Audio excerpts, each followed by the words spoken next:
உள்ளாட்சி தேர்தல் நடக்க போதா முதல்ல 6 மாசம் கழிச்சு திரும்ப ஒரு என்ன சொல்றது ஒரு ஆர்டினன்ஸ் போட்டு அது தள்ளி போனா என்ன பண்ணுவீங்க? அது வரும்போது பாத்துக்கலாம் சார்.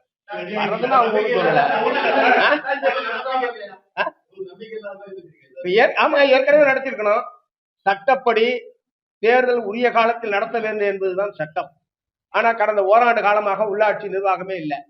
ஏன் அப்ப நீங்க அந்த கேள்வி கேட்கல? நாங்க கேட்கறது தெரியுமா உங்களுக்கு சார்? எங்க பழைய அறிக்கையில எடுத்து பாருங்க சார்.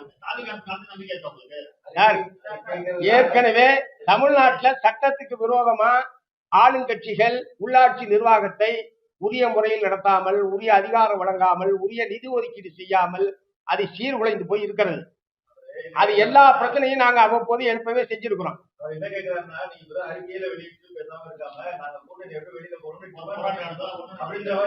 வெளியே போறதுனால ஒண்ணு நடந்திருக்காது. நாங்க மட்டும் வெளியே போறதுனால என்ன நடந்திருக்கோம் சொல்லுங்க.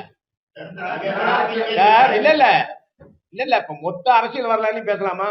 அந்த தேர்தலை பொறுத்தவரை பிஜேபி அதிமுக கூட்டணியை தோற்கடிப்பது என்பதுதான் எங்களுடைய பிரதானமான விஷயம்.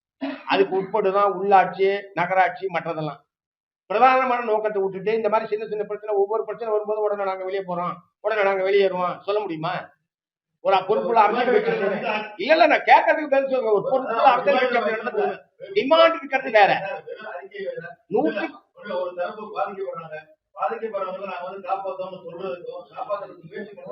ஆமா நாங்க போராடி இல்ல இல்ல எந்த பிரச்சனையும் நாங்க போராட மாட்டோம். அதை தான் சொல்லுங்க சார்.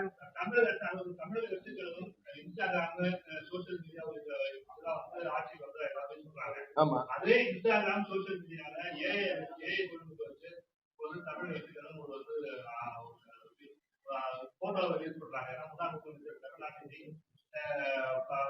மிக மிக தவறான ஒரு செயல். மிக மிக தவறான அதுதான் சொல்றேன். மிக மிக தவறான செயல், கண்டிக்கத்தக்க செயல். இது போன்ற நடவடிக்கைகள்லாம் அவர்கள் ஈடுபடுவது என்பது அவர்களுக்கே கெட்ட பெயரை ஏற்படுத்திட்டார். செயல்பாடு எப்படிதான் இருக்கு? சட்டமன்றத்தில் செய்தி போராடுறாங்க, எல்லாம் கரெக்டான 10 மணிக்கு போறாங்க, 5 மணிக்கு வராது சொல்றாங்க. ஆனா இங்க என்ன பண்றாங்கன்னு தெரியல. வெளியில வந்து திருச்சியில வந்து பேசும்போது ஒரு முதலமைச்சர் அவர் இப்படி ரொம்ப ஆவேசமா பேசிட்டாரு அப்படின்னு எல்லாரோட ஒரு கருத்து இருக்கு. அங்க வந்து அமைதியா இருக்காரு. ஆதரவாளர்களாதான் முதல்வர் போட்டு செயல்படுறாரு. இவர் வந்து டம்மியா இருக்காரு அப்படின்ற ஒரு தாக்கம் போறான். யார் சொல்றா? பொதுவா இல்ல இல்ல சார், நீங்க என்ன சொல்றீங்க? காலைல கரெக்டா 10 மணிக்கு போயிடுறாரு, சாயந்தரம் 5 மணி 6 மணி என்ன பண்றாரு? நீங்க போய் பாருங்களேன், பர்மிஷன் வாங்கிட்டு நீங்க போய் பாருங்க சார். சார் ஒரு நிர்வாகத்துக்கு புதுசா வந்திருக்காங்க. ஏன் நீங்க இவ்வளவு அவசரப்படுறீங்க? நிர்வாகத்துக்கு புதுசா வந்திருக்காங்க. எல்லா டிபார்ட்மெண்ட் பத்தியும் அவங்களை அறிந்து கொள்வதற்கு ஒரு அவகாசம் தேவை. அந்த முறையில் தினமும் சின்சியரா ஒரு ஆபீஸுக்கு போறாருன்றது நல்ல விஷயம் தானே. ஏன் எல்லாமே நெகட்டிவா பாக்குறீங்க? நான் கேட்கறது எதுக்கு எல்லாத்தையும் நெகட்டிவாக பாக்குறீங்க?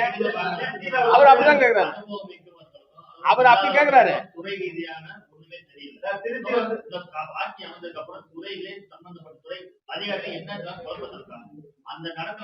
அதிகாரிகள் என்ன குழப்பத்தில் இருக்காங்க? அதிகாரிகளுக்கு எந்த குழப்பமும் இல்லை சார். இவங்கதான் புதுசா கேக்குறாங்க. ஏங்க ஆட்சிக்கு வந்திருக்கிற இவர்கள் தான் புதிதே தவிர ஆட்சியாளர்கள், நிர்வாக அதிகாரிகள் யாரும் புதுசு கிடையாது. அவங்களுக்கு அதுதான் வேலை. யாரு ஆட்சி எந்த கட்சி வந்தாலும் வரலனாலும் அவங்க அந்த நிர்வாகத்தை பார்த்துக்கிட்டு இருப்பாங்க. அதனால அவங்களுக்கு எந்த குழப்பமும் கிடையாது. எந்த அதிகாரி எங்களுக்கு என்ன செய்யணும் தெரியாம இருக்கணும்னு யாராவது சொல்லியிருக்காங்களா? 6 மாதம் அல்ல 3 மாதம் கூட தாங்குமா என்ற கேள்விக்குறியோட தான் ஆட்சி நடைபெறும் சொல்லிட்டு திமுக அதெல்லாம் ரொம்ப தப்பானது சார். அதாவது ஒரு 1.25 கோடி மக்கள் ஓட்டு போட்டு ஒரு ஆட்சியை தேர்ந்தெடுத்திருக்கிறாங்க. அது 1 மாசம் கூட தாங்காது, 2 மாசம் தாங்காது. இதெல்லாம் என்ன பேச்சு? இதெல்லாம் ரொம்ப தவறானது.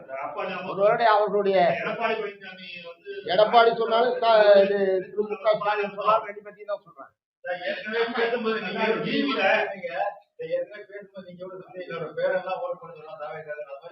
தவறான பிரச்சாரம் எல்லாருமே ஏன்னா ஓட்டு போட்டோம் அப்படிங்கிற மனநிலையில எந்த மக்கள் சொன்னாங்கன்னு சொல்லுங்க. இது வந்து நீங்களா கிரியேட் பண்றீங்க. மீடியாக்கள் ஏற்கனவே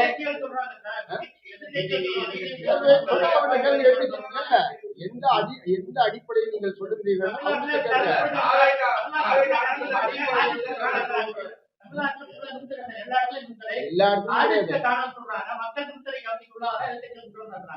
சார் எல்லா இடத்துலயும் இப்ப இங்க மின்தடை இருக்கா?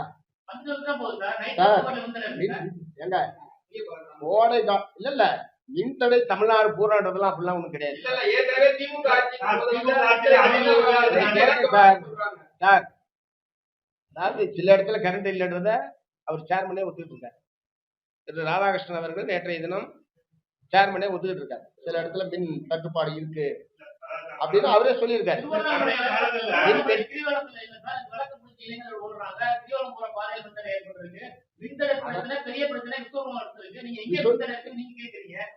ஏங்க நான் இப்ப என்ன சொல்றேன், தமிழ்நாடு மின்சார வாரியத்துடைய சேர்மன் மின் தட்டுப்பாடு இருக்கு அப்படின்றத அவர் ஒத்துக்கிட்டு இருக்காருன்னு தானே சொல்றேன்.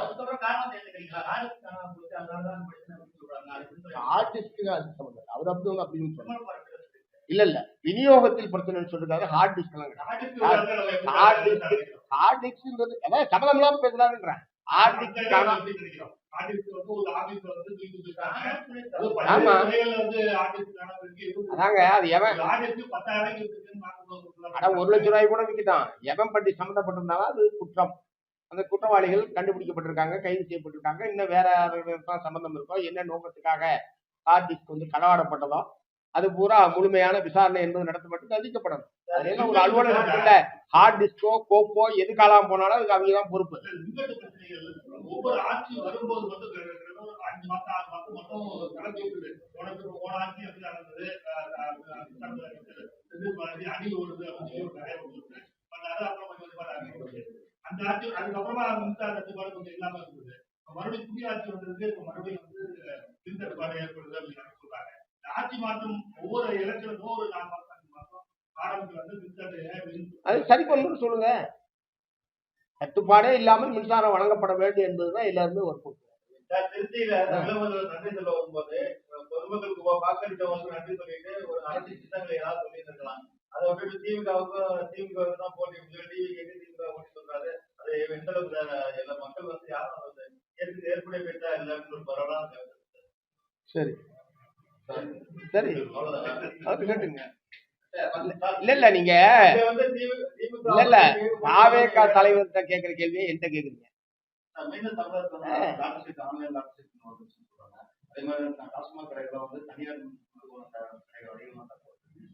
திறக்கப்பட்டிருக்கா?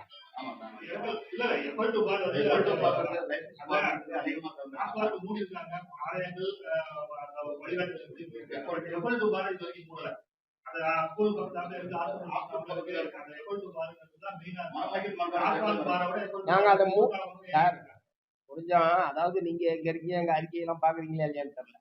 717 கடைகள் மூடும்னு அறிவிச்ச போத மணமகிழ் மன்றங்களும் சேர்த்து மூடப்படணும். ரயில்வே ஸ்டேஷனுக்கு போகக்கூடிய வழியில், ஏன்னா அவங்க பஸ் ஸ்டாண்டு கோயில் பள்ளி சொல்லியிருந்தாங்க. ரயில்வே ஸ்டேஷனுக்கு போற வழிகள்லயே அந்த மாதிரியான கடைகள் இருக்கு. அது பொதுமக்கள் அதிகமா போகக்கூடியதுதான். அதையும் சேர்த்து 3ன்னு சிபிஎம் தான் அறிக்கை விட்டு, வேற யாரும் அறிக்கை விட்டு மூட சொல்லிதான் சொல்லிட்டு இருக்கோம். சார் இப்ப மட்டும் என்ன போராட்டம் இருக்கும் சார்? இப்ப நடந்திருக்கிற போராட்டங்கள்லாம் நடந்துட்டு தான் இருக்கு. எங்க மாதர் சங்கத்தை தவிர வேற யாராவது நடத்திட்டு தான் சார் இருக்கு. இவரு எங்க மாவட்ட செயலாளர் மேலேயே வழங்கிருச்சு. நான் தான் சொல்றேன், மணமகிழ் மன்றங்கள் உட்பட மூடப்பட வேண்டும். நாங்க மட்டும் தான் சார் சொல்லியிருக்கோம். வேற எந்த அதிகாரம் இருக்கான்னு சொல்லுங்க. எந்த லாட்டரி வரக்கூடாது, ஆன்லைன் இல்ல, எந்த லாட்டரி கேட்டு ஏற்கனவே பல குடும்பங்களை அழித்திருக்கிறது என்பதுதான் தமிழ்நாட்டில் தடை செய்யப்பட்டது.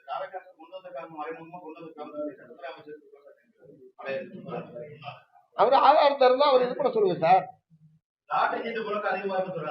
அதான் சொல்றேன், அது கூடாது. ஏற்கனவே தமிழ்நாட்டில் தடை செய்யப்பட்ட ஒன்று. தடை செய்யப்பட்ட எதுவாக இருந்தாலும் கொண்டு வந்தால் சட்டவிரோதம். போதைப் பொருளா இருக்கட்டும், குட்காவா இருக்கட்டும், லாட்டரியா இருக்கட்டும், சட்டப்படி தடை செய்யப்பட்டது. பாஜகவும்